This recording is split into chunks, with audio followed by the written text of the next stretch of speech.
What is up, guys? It is the Sound Alchemist, and today I'm back to talk about Dungeons and Dragons. So currently we've got a 2 to 3 week break on playing D&D. We've kind of gone back to our roots and played a few Warhammer 40k games, and it feels good. However, today I wanted to talk about how to immerse yourself into your D&D sessions, your D&D campaign, and overall just how to roleplay a little bit better. The first thing that I want to talk about is the thing that makes you relate to this game is the character that you choose. Usually when you pick a character, you want to pick somebody that you can relate to, obviously. Why play a character and roleplay a character that you don't like? Like, if you want to be, a happy-go-lucky tiefling, go ahead and be that. Because if you're going to be trying to roleplay a character that you yourself can't relate with, obviously you're not going to care about this character, and your actions are going to show with the rest of the party, and overall that's going to bring the dynamic of the party pretty much down. So again, picking your character, making your character kind of follow your own ideologies, your thoughts, your play style. That's all about having fun in D&D. If you're going to be using like min and maxing and just trying to bulldoze your way through it, that's also pretty good because that's going to be fun. Yeah, you're not really role-playing your character, but at the same time, you know you're going to be a beast, and you can pretty much go into any type of conflict, any type of mystery, knowing that, hey, I'm the badass here, watch out. And that can give the DM a good amount of kind of fuel to work with. It's like, oh, so this guy's supposed to be a badass? How can I take him down? How can I hit him in his weak spot? What's his kryptonite? And now you don't just have the players, feeling really good about themselves, but you're making the DM have to think and have to kind of work his way around the strong individuals that are being played here, which is exactly the case in my mini campaign. So I've been running a 2-session campaign to just kind of give everybody in the party a feel of what it's like to be DM. Currently, I've got a Minotaur fighter that has just been doing crazy amounts of damage. He's really hard to hit, and he's basically just the tank of the party. And it's always amazing where it's like, oh, okay, I got an imp that's going to take him down. Nope, the imp didn't even do anything to him. Okay, so now I gotta bring in a freaking hulking beast to see if he can go toe to toe. And it's like, oh dang, this guy that I thought was gonna be really powerful, yeah, he's barely doing anything to him. So again, that kind of leads the whole thing of like, combat is where he shines. So maybe I'd have to like test him with puzzles, riddles, that kind of thing. So we'll have to wait and see to see what happens with that Minotaur. If you do want to learn the story behind it, there is a playlist that I'm going to put at the end of this video. It's basically just a retelling of what happened during my first playthrough. But anyway, let's continue on to what makes D&D more immersive. Another thing that I think really kind of fits the ambiance of getting into D&D is the setting.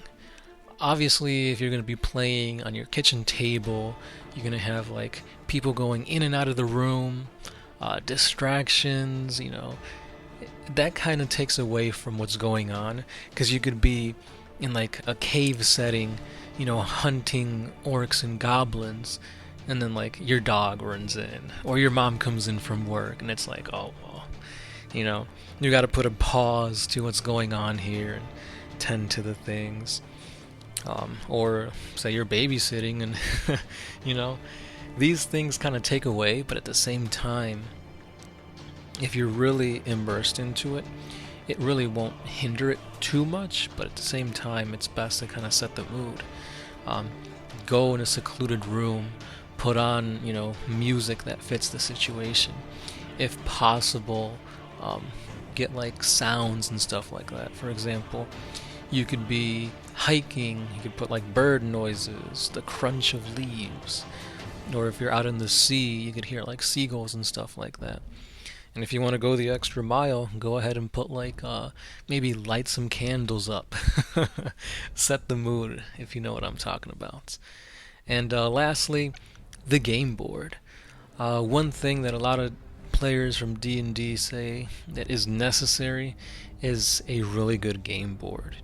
It could be anything really, from a piece of cardboard with like pennies and stuff, so you know at least how far you are away from a certain thing.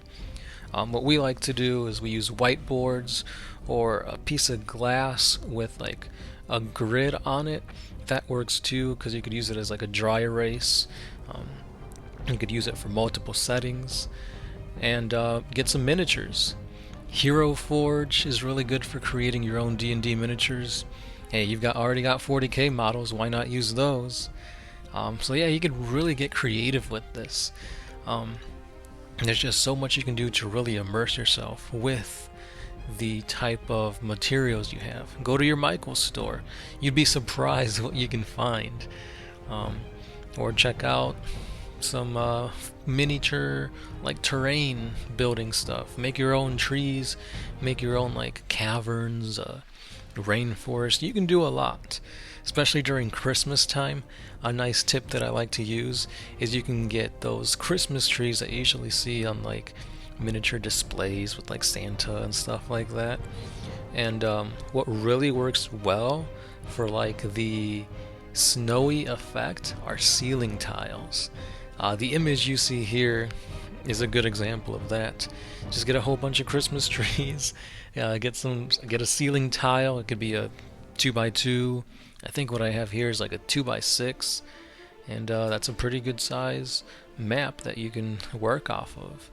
So it's all about being creative. You know, the sky's the limit. Go outside, get a freaking bucket of sand, get a cardboard box. Boom, you're already in a sunny, sandy beach.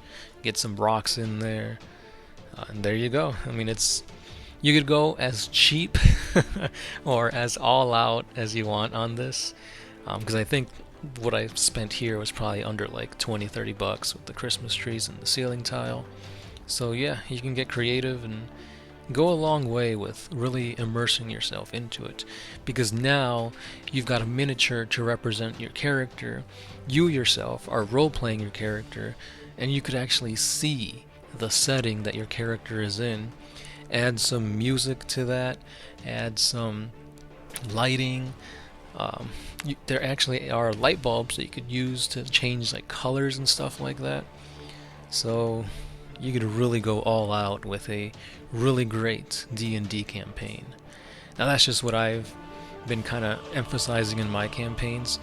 Combat is one thing that a lot of people tend to emphasize in, but it's not all about combat. You kind of want to have to build a story around it, and if all you're doing is going from one fight to the next fight with nothing really in between, that tends to be really monotonous and kind of like, okay, I'm fighting, but for what reason? That kind of idea. So really try to make a story that fits the background of each character in your party. So for example, I've got the Minotaur fighter that's really good at fighting, but why is he? Try to make a story that kind of breaks down the Minotaur's personality as to why is he fighting, who is he fighting for, why is he trying to get stronger, that kind of thing. Or if they're a wizard, what drove them to knowledge?